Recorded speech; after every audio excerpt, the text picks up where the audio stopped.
Olá a todos, estamos com mais uma sessão de curas e salvamentos inexplicáveis. Nesta semana estamos com Marconi Vieira, representante do salto quântico nos Estados Unidos. Boa noite, Marconi. Boa noite, Wagner.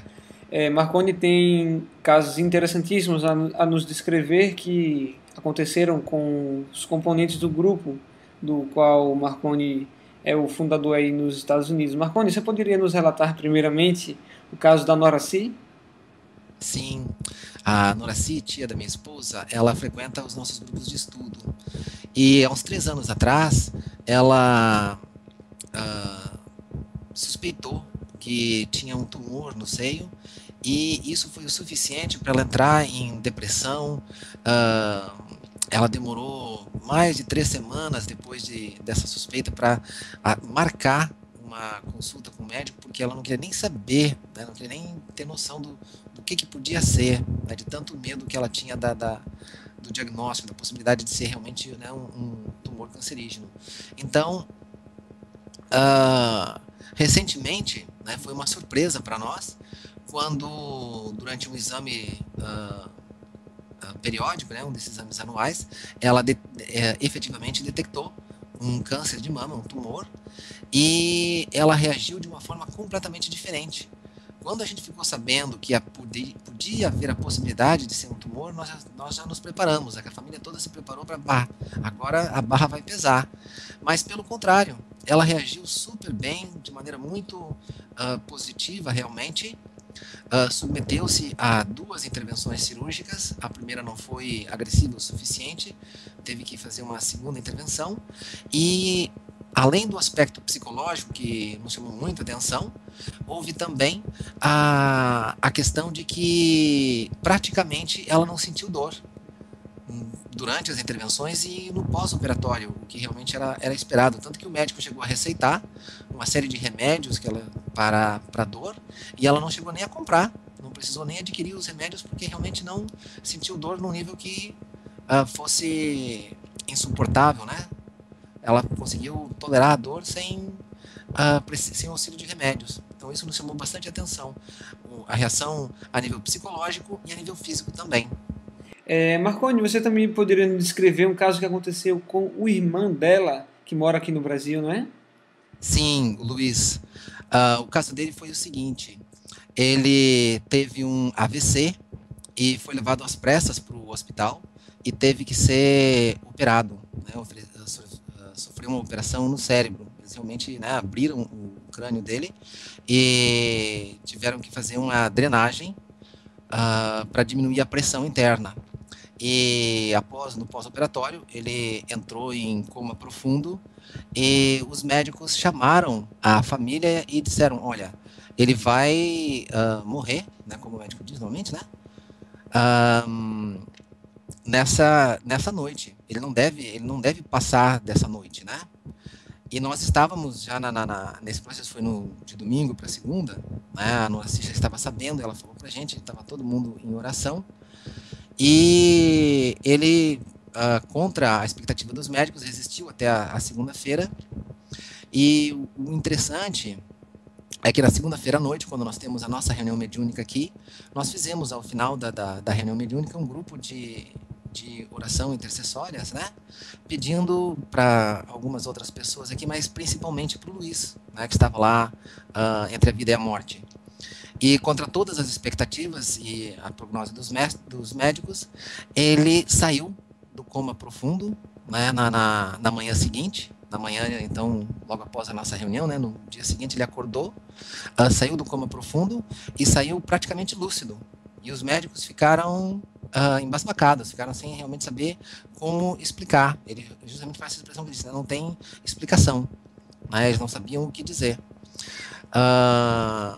O quadro continuou grave durante algum tempo, até que essa semana, agora no meio da semana, eu não tenho certeza se foi quarta ou quinta-feira, nós recebemos a notícia que ele saiu do estado grave, ele estava na UTI ainda, foi liberado depois para o quarto normal no hospital, e agora no fim de semana ele foi liberado para ir para casa.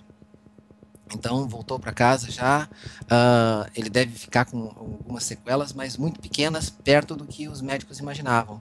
Chegou um ponto, Wagner, do médico comentar o seguinte: olha, nós não vamos mais dar diagnóstico para ele, porque ah, todos os diagnósticos que nós fizemos, né, não ocorreram.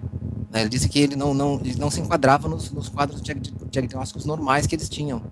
Né? Então eles estavam ficando sem jeito, né, de diagnosticar o caso dele já, em termos de tão espetacular que na visão deles foi esse caso, foi a recuperação dele. Um outro agravante que os médicos colocaram foi o fato de que ele chegou num estado de debilidade muito grande, porque já há cerca de mais de 10 anos ele tem um problema muito grave com o alcoolismo. Então, as condições físicas dele, a condição de saúde que ele chegou também, além, né, do AVC, eram bastante delicadas.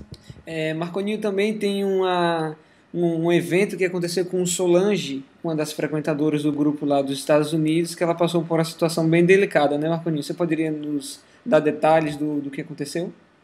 Sim, a Solange frequenta as reuniões públicas, frequenta os nossos grupos de estudos e também faz parte da nossa mediúnica. E ela estava no carro junto com a filha e o esposo que estava dirigindo, e eles pararam no sinal de pare aqui, e normalmente se para 3 segundos, né, a recomendação é olhar para um lado e para o outro e, havendo condições, prosseguir. E foi isso que ele fez, ele parou no sinal de pare, observou o tráfego e decidiu avançar. Só que ele avançou e parou no meio de uma avenida de tráfego rápido. Parou, simplesmente parou no meio. E a Solange chamou ele, né, Tony, uma vez, e ele nada. Ele como se fosse um estado de transe. Ela chamou a segunda vez Tony, preocupada, e ele ainda, né, paralisado, parado ali. E a terceira vez que ela chamou, ele reagiu. Mas ela estava chamando porque vinha na direção deles um caminhão, né, já tentando frear e se aproximando de uma maneira assustadora. Tanto que, quando ele saiu, vamos dizer assim, do transe e realmente movimentou o carro, o caminhão passou por eles e foi passar uns 50, 60 metros adiante. Então, ela ficou assim, extremamente chocada, né? E eles ficaram sem entender o que tinha acontecido. Como que uma pessoa para no meio, né? Para no sinal e depois para em seguida logo no meio da rua? Para daí não responder, não atinar, se mover nem nada. Então, nós perguntamos a Benjamin o que podia ter acontecido numa situação dessas, e ele comentou que há uma intenção, né, dos espíritos, das forças contrárias, vamos colocar assim, de acabar com essa proteção dos 20 anos, né? Como assim, né? 20 anos de proteção, como assim a mão de Deus está sobre essa casa? Né? Então nós vamos dar um jeito nisso. Né? Então tem essa força agindo aí. Mas ao mesmo tempo tem a força que protege. Então ele comentou que ele é um médium, né, inconsciente, foi tomado naquele instante, né, ficou ali paralisado, mas houve uma força superior, né, uma intervenção dos bons espíritos que tiraram ele daquele transe e o ajudaram, né, a seguir adiante, né, dentro assim, no instante oportuno, vamos colocar assim. Então, fica aí o inusitado da questão, é um acidente que quase aconteceu, né, e de gravíssimo, né, porque se a gente imaginar que o caminhão foi parar uns 50, 60 metros adiante, né, se tivesse atingido eles, ia levar eles em cheio, porque ele realmente parou no meio da rua. Mais um detalhe que eu havia me esquecido que pode esclarecer um pouquinho. Quando eu disse que o Tony, né, era médium inconsciente, a gente se refere a isso porque ele não lembrava, ele não lembrou do que aconteceu. Ele não tinha a noção de que ele parou no meio da avenida e que saiu, né, quando o caminhão já estava quase em cima deles. Para ele se lembra de que ele parou no sinal de stop e depois só se deu conta quando ele já estava lá tinha saído, né, no outro lado da rua. Marconi, suas palavras finais, fique à vontade, por favor. Eu gostaria de agradecer a todas as bênçãos que a gente recebeu aqui, né, em nome de todos os que foram beneficiados. Agradecer também a nossa oportunidade de participar, de colaborar. Agradecer a Eugênia, a Matheus, a Benjamin e a toda a equipe que faz possível o salto quântico. né? O nosso muito obrigado de todo o coração e o nosso desejo de que tudo de bom aconteça na vida de todos.